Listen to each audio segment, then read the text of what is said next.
This is the Ollygrin electric coffee bean burr grinder. It comes in a box like this, and inside is another box. After opening the second box, there's a thank you card with customer service information in case you need to contact them for any reason. Then there's a manual that details the product features and has instructions on how to use the grinder. This is a cleaning brush. It's nice and small. Here's the grinder. It's pretty slender. It's silver and black, which goes very well with my stainless steel kitchen appliances. On the bottom here is the lid for the cup that collects the coffee grinds. The cup itself is in the grinder compartment, or the hopper. I think this cup has a pretty good capacity.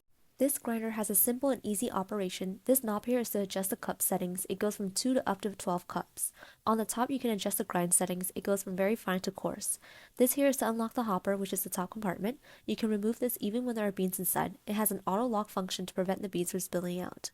You can remove the burr by lifting the handle and pulling out. Super easy. This way you can clean it. This is a double conical burr, which is good for getting a uniform grind. You can use the brush to clean and brush away coffee bits. Here I'm just putting the hopper back on by pushing down and twisting to the lock position.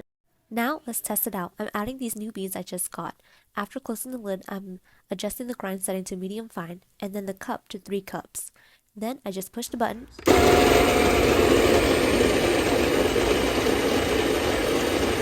And that's it. Super quick and easy. Look at that beautiful coffee grind.